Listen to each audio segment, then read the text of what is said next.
In 1999, the National Council on Economic Education sponsored a study tour on economic education evolving throughout Ukraine.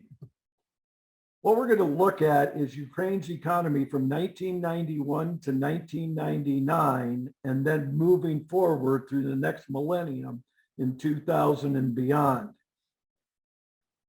So let's take you on the road to Ukraine. As I flew into the country of Ukraine, I started taking photos as I started to put this presentation together about economic education. This trip was sponsored by the National Council on Economic Education, and our mission as professional economic educators was to observe how market economics is being taught and to implement strategies on how improving teachings of global economics throughout shared understanding. Ukraine refers to their country as Ukraine and not the Ukraine. The Ukraine implies that it is a region. Ukraine by itself implies that it is an independent country. Prior to the demise of the former Soviet Union in August of 1991, the free flow of goods and services in and out of Ukraine was minimal. Our travels took us to Kiev, Kharkov, and Dnipropetrovsk, and a couple things that I noticed between cities in the US and those in Ukraine are the size and color of the buildings. As you can see, the buildings in Kiev are all roughly the same size, and the color of the buildings are white, much different than what you would see flying over a US city. We were welcomed into many classrooms we visited. We learned an immense amount about economic education in Ukraine. Notice the uniforms worn by the students throughout this slide presentation, whether the students are in elementary school or high school. The second grade class was learning about the resources of land, labor, and capital, terms that some US students don't learn about until they are in a high school economics course. Now that has changed over time because of the great job that the Council on Economic Education is doing, making sure that economics is taught starting as early as kindergarten. But most importantly, we learned an astonishing amount about the challenges that Ukraine faces moving into the next millennium. You will learn about these challenges throughout this presentation. Should the US help push or pull Ukraine through this transitional period? Professor James Grunlow from the University of Wisconsin noticed that he is pulling on the door, yet the door says push. And here is Professor Gary Stone from Winthrop University, who is pushing on the door, but the door says pull. A lesson to learn in life is when you have a large problem to solve and it seems unsolvable, bring it down to simpler terms, and amazingly, you will see that the picture becomes much clearer. Remember, when the problem seems too big and complicated, bring it down to simpler terms. So let's start simple by looking at Ukraine's factors of production or resources. The words printed in green indicate that Ukraine was doing pretty well in 1999. Black print, though, indicates areas of concern. Let's look at Ukraine's resources in this order. Land. Prior to its independence in 1991, Ukraine was known as the breadbasket of the Soviet Union because of its rich black soil. Today, Ukraine's agricultural sector includes the production of winter wheat, sugar beets, sunflower seeds, corn, potatoes, oats, and rye. However, since its independence in 1991, Ukraine has had its problems in its agricultural sector for a variety of reasons. Lack of financing for fuel, machinery, and fertilizer, slow land reform by the government, price controls set by agricultural ministry, state orders permitting farmers to sell their produce only after state quotas have been met. Monopolies in such areas as storage, distribution, and food processing, grain exporters being heavily restricted by licenses, thus reducing competition and raising prices. One bright spot, though, has been the agribusiness partnership program between Ukraine and the United States. As part of the U.S. Foreign Assistance Program, Agribusiness Partnership Program builds free market agricultural systems by working directly with private Ukrainian farmers and agribusinesses. Ukraine is rich in natural resources such as iron ore, manganese ore, mercury, titanium, and nickel. The resources of land is not Ukraine's problem. Let's look at the second factor of production, labor. In one of the high school economics class, the teacher was teaching about the laws of supply and demand. Most great countries have a great educational system. Ukraine is no different. The illiteracy rate in Ukraine was virtually eliminated in the first half of the 20th century, and secondary education is mandatory.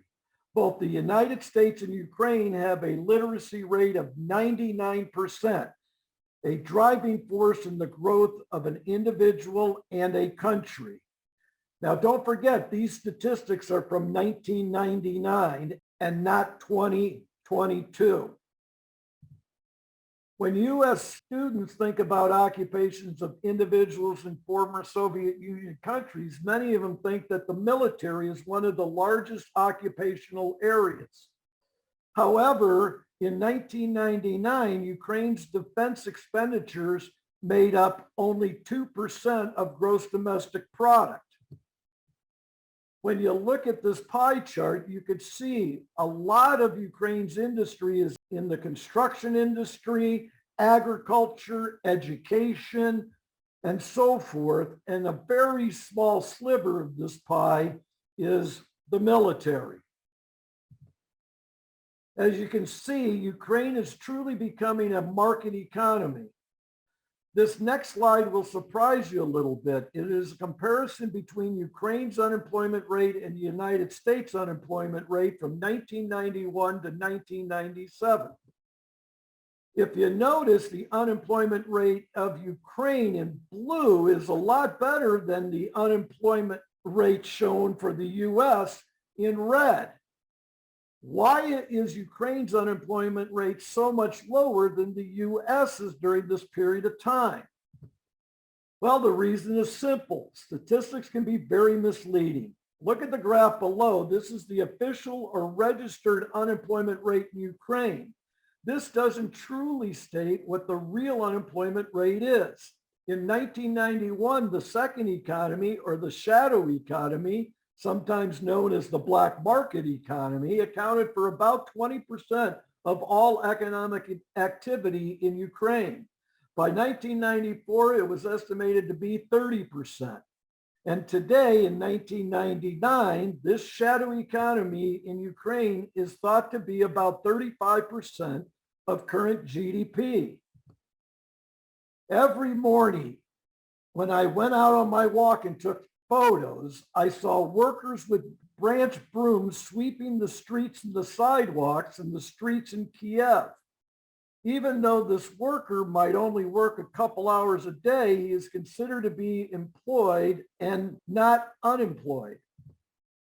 With an educational system comparable or better than the United States, many workers are employed at jobs below their skill level. However, if you really think about it, is this really any different than U.S. college graduates not being able to find jobs in their chosen fields? Ukraine's educated labor force is what will drive this country forward during the next millennium. The third factor of production, capital, this is a problem for Ukraine in 1999. According to Charles Saunders, Research Department head of IFC Renaissance Investment Bank, the main problem with the state debt that it is too short-term and too expensive. The length of Ukraine's external debt is about 7 years versus a standard index of 15 years or more, Ukraine borrows in the external market at 15% per year, while the standard level is 6 to 9%. Much of the new business lending comes from banks. However, the banking industry has many obstacles to overcome throughout this transitional period. If the banking industry is having trouble lending to businesses, then where in the world is Ukraine going to get the capital it needs, quote unquote, to survive in this fast-paced global economy other than from local banks? When our group toured Ukraine in April of 1999, the dollar bought up 4.1 hryvnia, which is their currency. By the way, today, 2022, it is now a $1 buys 29 hryvnia. So their currency has depreciated greatly against our currency, but that depreciation was already happening in 2016, if you do some research. Capital will flow to countries where the economy is growing. Inflation eats away at people's purchasing power. Two of the major problems Ukraine has faced during the 1990s are its negative growth rates and high inflation rates. The next few slides describe these and other problems. Do you notice from 1990 to 1997, Ukraine's real growth rate was negative. And if you look in the comparison graph with the US during that same period of time, US economic growth rate was positive. In fact, if you look at the late 1900s, the US went through sort of a boom period of time, but obviously a lot of that was related to the technology boom and the internet.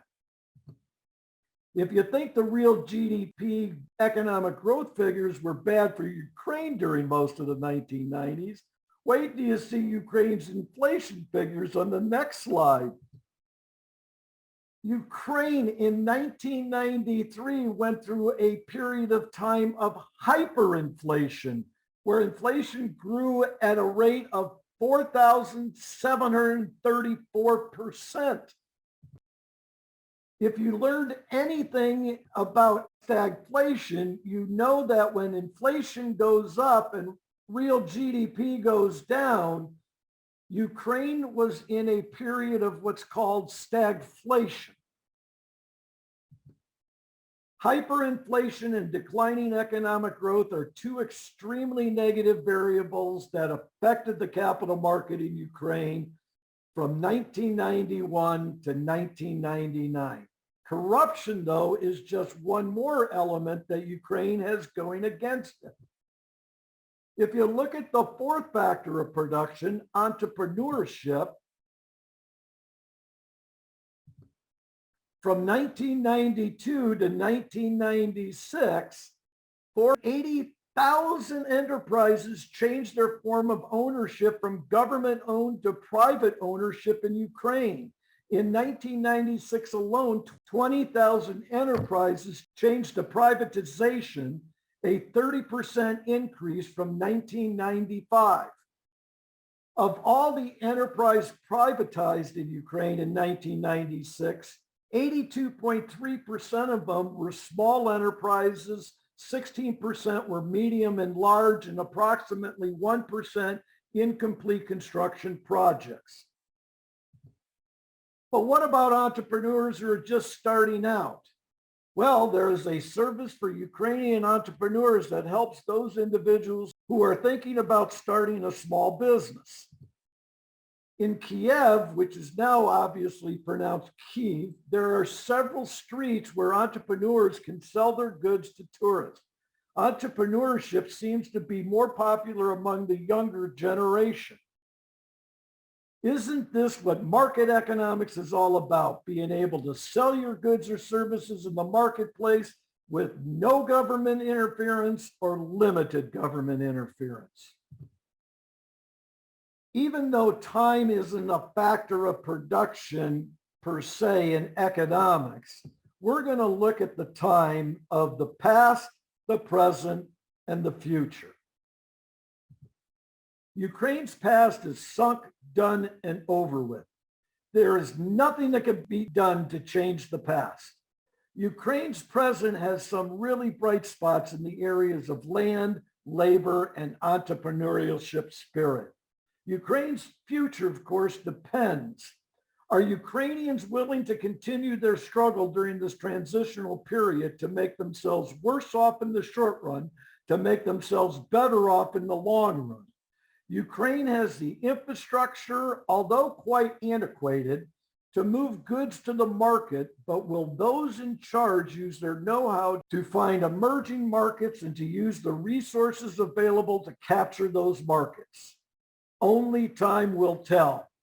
I wrote this in 1999. Ukraine's infrastructure will start with transportation, also known as planes, trains, and automobiles.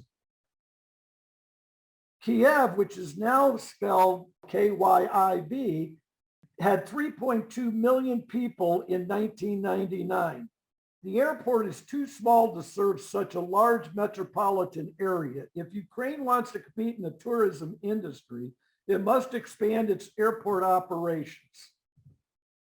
Ukraine has an extensive rail system connecting most of its major cities together for passengers and product distributions.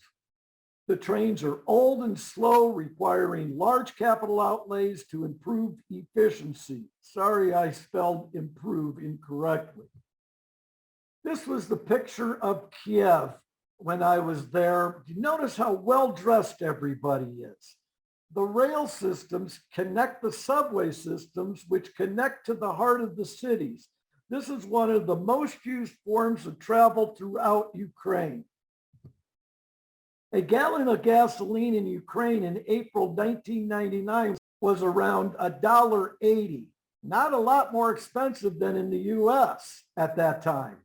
But if you think about how low wages are relative to the US, relatively speaking, gasoline is quite expensive in Ukraine during this period of time.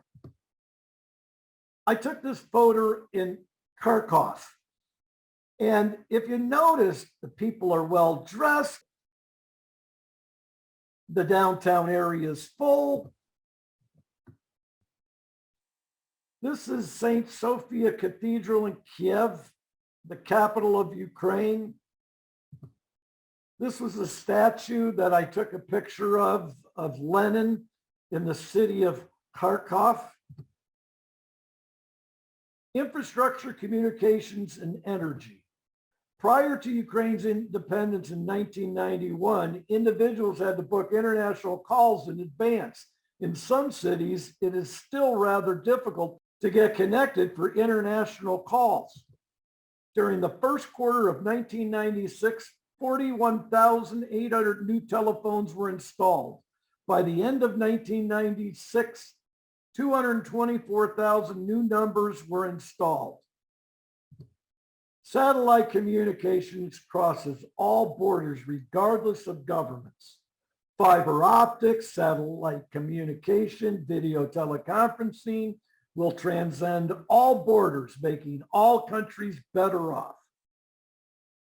In April 1995, a presidential decree created a national electricity pool, authorized the denationalization of 4 power plants, and established 27 local electricity distribution companies. Market economics is taking off. Time. The painting is in the art gallery in Kiev, or Kyiv, as it's called now. Notice the statue of Lenin looking down on Ukraine's parliament and the ghost of Lenin trying to reach out to the members. There is no turning back to how it used to be, only moving forward, knowing the lessons learned in the past. Here I am with an economics professor in Ukraine in 1999, and this is what I wrote. It is your obligation as students of economics to learn about the world economy, how it used to be, and the potential of what it can become. Many Americans tend to believe the U.S. is an island by itself. However, there is a vast world out there ready for you to explore. Through shared understanding and sheer dedication to making this a better world for all, then and only then will you become a true student of economics. Here I am with a professor of economics who wrote the first economics textbook in Ukraine. Good luck with your study in market economics and global understanding, everyone. The following economic educators were participants on the study tour with me in Ukraine, March 24th to April 4th, 1999. I hope this presentation gives you, teachers of economics, economics educators, and students of economics, a better understanding of Ukraine as you watch what Russia is doing to the sovereign nation.